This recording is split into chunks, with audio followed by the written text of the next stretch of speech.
We're back with Father Mallon here in session 3. We're going to talk about forming a leadership team, which is a huge piece of becoming a missionary parish. How did you do it? What's it about? Well, before we go to the how-to, let me just lay some principles here. I said, that the church is essentially hierarchical, which means essential to the church's nature is to be led by priests. So leadership is an essential part of priesthood. Vatican II said the priest has 3 tasks: to preach the word of God, to celebrate the sacraments, and to lead God's people. It's the prophetic, the priestly, and the kingly ministries. And yet, for myself and for most priests, we received very little training on how actually to do the sacraments. We received virtually no training on preaching and absolutely no training on leadership. What we were taught in the seminaries, they did an amazing job of teaching us to be theologians. That's what they did. And so many of us don't know what it is to lead. But in many ways in the past, we didn't really need leaders because if you were in a maintenance mode, and in the past when we lived in a kind of pseudo-Christian culture, the church didn't have to go anywhere. It could just sit there and people would come to it. It was one of those, if you build it, they will come. And really there was nothing, the script was written, you just had to repeat the script. So we didn't need leaders. Managers were able to make do. They sufficed. But today the culture has changed. Everything's changed. And if we stay where we are, and if we continue to do what we're doing, at best we're going to be managing decline. And guess what? It doesn't matter how well you manage decline. If you're dying, at the end you're going to be dead. And I believe the Lord wants the church to move to a place of health, because healthy things grow. And that means that leadership now is essential, because if we're going to move from maintenance to mission, the only way that can happen is not through management, but through leadership. You make a good point. There was a time that Christendom existed in the West, right? That's right. And Christendom has collapsed. That's right. We know it. Europe, Canada, the United States is moving in the same direction. It's a whole new situation. It's more like an apostolic time. It's like the early church now. And so maintenance, as you're saying, cannot get it done. We've got to have a different paradigm and a different approach in order to reach the people we're called to reach, because the reason we exist is to go make disciples. So leaders need to be able to shift toward that and see the situation we're living in. Exactly, because we're not in Jerusalem, we're not in Babylon, right? And so there's a couple of things about leadership. We really want a leadership that is able to bring about transformation. And if we get this right, the transformation will not just be within our churches. The very way in which leadership is done in the church will be transformed. Like I said, leadership is essential to the role of the priest, but the question of how is leadership exercised is key. And the other thing about leadership being transformed is that it will transform the leader. But a couple of principles. Number one, all transformation comes from the Holy Spirit. Secondly, we've got to have a proper anthropology, because sometimes people say, well, you sound very businesslike and this is not spiritual enough. And this is a false dichotomy. I quoted St. Augustine in an earlier video: pray as if everything depends on God and work as if everything depends on you, because we need to do both. Some people say, well, we just have to pray more and pray more and pray more. But that's a false starting point. See, grace builds on nature. It doesn't replace nature. We need to pray, and then we need to work. And if grace builds on nature, that means that we can employ the great insights of the business world and social sciences and all of the amazing writings that have been done on leadership. We don't have to be afraid of those kinds of things. The other thing, as we've already mentioned, that leading today in the church means leading change. There's no other way around it. And as soon as you lead change, people are going to get upset. So there's going to be pushback, and it's going to mean leading change. The task of the leader is to change culture. And that's a hard task. This is why it takes time. And I really believe that one of the things that immobilizes our church is the frequency in which we're moving pastors.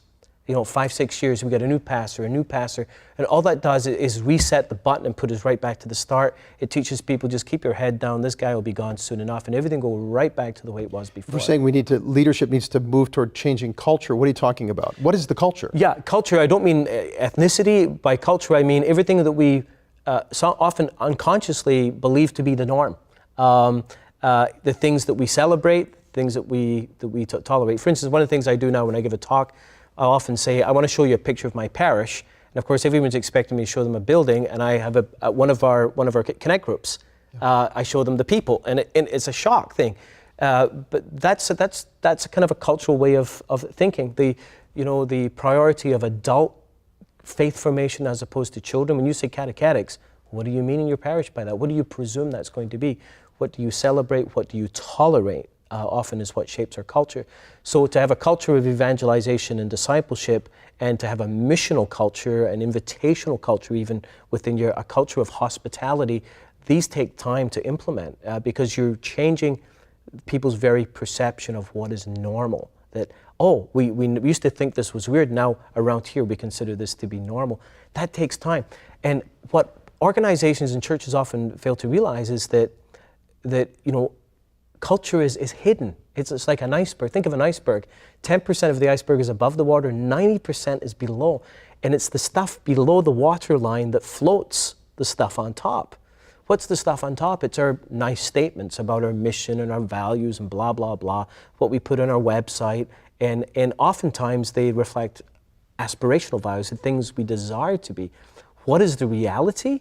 Look at the actions. Look at how, in a parish, how do you spend your money? How do you spend your time?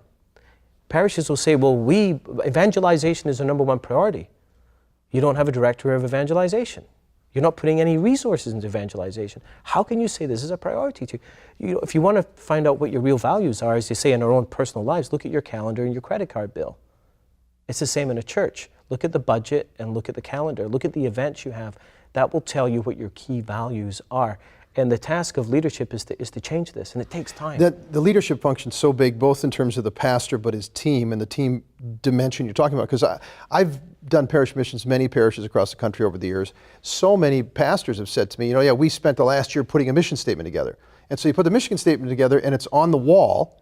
And then 3 years later, they say, it's still there, but we're actually the exact same way we always were. Yeah. And no changes actually happen. And I think that's an honest frustration. They say, we don't know what to do. How do you? And then a lot of guys end up saying, guess what?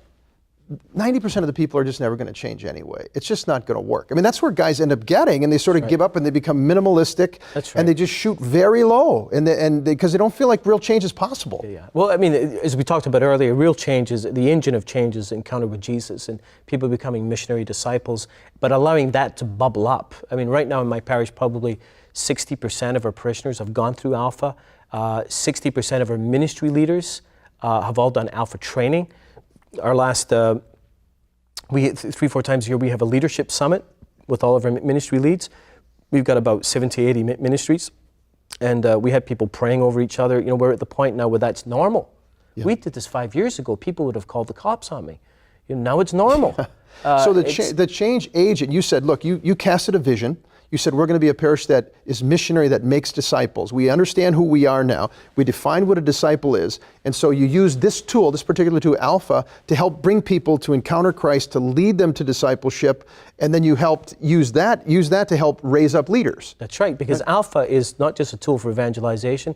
It's not just the heart of our discipleship process, but it's also our leadership pipeline, because built into Alpha is this system where you bring a guest back to be on team to provide hospitality, and then out of those people you identify ones with capacity to help with a small group, to facilitate, and then from those who help to lead a small group, and then the next level is to possibly run an Alpha course itself. Then we can begin to multiply these things or to become a live speaker. So it's a great place to teach people how to lead. It's a wonderful place for them to grow back for training. And for you to discern the gifts that people have. This is a key thing to have in developing a culture of leadership within a parish. Because if we want to expand, we want the impact of our ministry to be proportional. The key thing we have to get is leaders, because we are often in parish life, we have doers. I mean, even some paid lay people, I said they have a clerical model is because they do. And the idea is like, you sit back and I will do it. But who we need in ministry, whether you're ordained or lay, is people who see the giftedness in others and call that giftedness forth and empower people. So we have a thing at St. Benedict where we say, don't delegate tasks, delegate responsibility. Real responsibility. And that means if you're giving people responsibility, you also have to give them authority, which means just like in parenting, sometimes you have to watch people maybe not do things the way you do them or even make mistakes.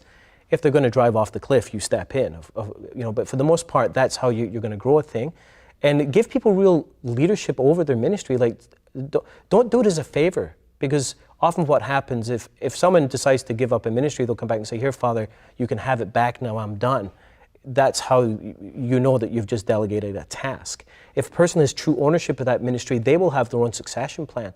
They will develop their own vision of where this is going. They will develop their own team. And that's what we're trying to do with every single ministry at our parish. Say a little bit more about your team and how your team is set up and what your team does right now. How's it functioning? Well, we have multiple teams. We have a staff team, we have a senior leadership team, we have a clergy team, an operations team, a pastoral team. We've got every single staff member oversees teams of people. So there are many, many teams, but at the heart of what we're doing in terms of my role as pastor, we have what's called a senior leadership team. And this is a key thing. I'm really convinced that this is critical going forward, because for myself as a priest, if you're watching, if you're a priest or even a bishop, I think now that we're in Babylon, we've got to be truthful and say, we don't know what we're doing anymore. We really don't.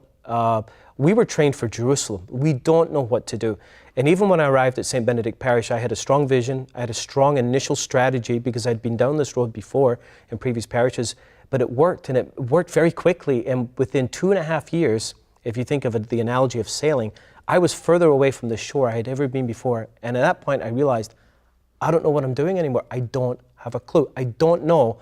I know where I want to go, but I don't know what the right thing to do is now. I remember talking to you during some of that period. You say that very thing. I said, it's amazing what's happening.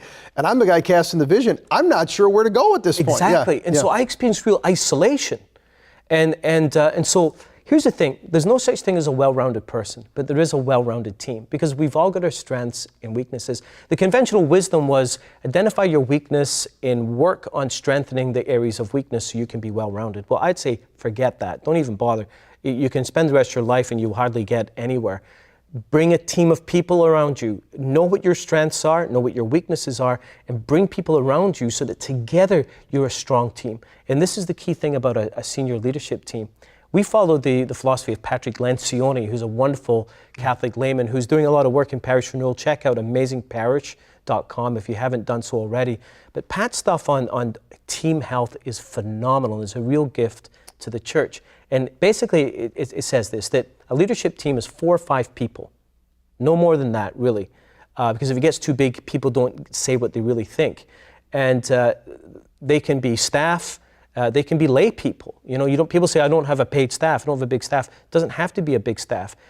The key thing with this team is that you've got all the core quadrants of personality covered. You've got strategic, relational, influencing, and executing. Don't get a bunch of people who are just like you. It'll be a disaster. Second thing is, if there has to be total commitment to the vision. You've got to be committed to total agreement about where you're going, where you're headed. And that includes fidelity to the teachings of the church and all this, but even within the parish, our vision, the thing that makes us passionate, you've got to have people with the same passion, and you can't tolerate disagreement on that. Division on the vision, you can't handle it. Yeah. But when you come down to the next level about how are we going to get there, that's a question of strategy. And not only should you tolerate disagreement and conflict, you should welcome it, and you should actually seek it out. Because people definitely tend not to voice their disagreement. You go to meetings. Why are they so boring? It's because no one says what they really think. They save what they really think for the water cooler afterwards. And people don't buy in because they've never been heard, and they've never been heard because they don't really say what they think. And so the goal of this leadership team is to have trust and vulnerability and love between the members so that people can truly say what they think. We have our leadership team meeting once a week, and it goes like for 3 hours at least. You might think, 3-hour meeting. It is the most fun, dynamic, life-giving, challenging 3 hours of my week. We have whiteboards. We put down what are the key tactical decisions that need to be made this week, and oftentimes I might go in with some hopes of outcomes, and by the time we hammer stuff around, I'm sometimes challenged. I'm not in a way that takes away my authority. No one wants my job, but it's, Peter, I have to say this, it's been the most life-giving thing in my role as a priest. And if you're here as a pastor and you're struggling, like that sense of, I don't know what to do, I don't know, I feel isolated in the decisions I have to make, read Pat's books, get a leadership team in place. It will change your ministry. It will really help you to be a better leader to be able to cast vision in a better way. And you talk as well, and Pat does, about the importance of who becomes a member of that leadership team. You know, so in the church so often people say, well who volunteers? Who wants to be the volunteer to come into that? And so we end up having people who don't have the kind of gifts, the complementarity that you've been talking about. Remember, you want the complementarity, unity in vision, and the person who is able to, if all you've got is a yes person who will never disagree with the priest, disaster. Sometimes priests and bishops gather people around them who just yes father, no father, 3 bags full father.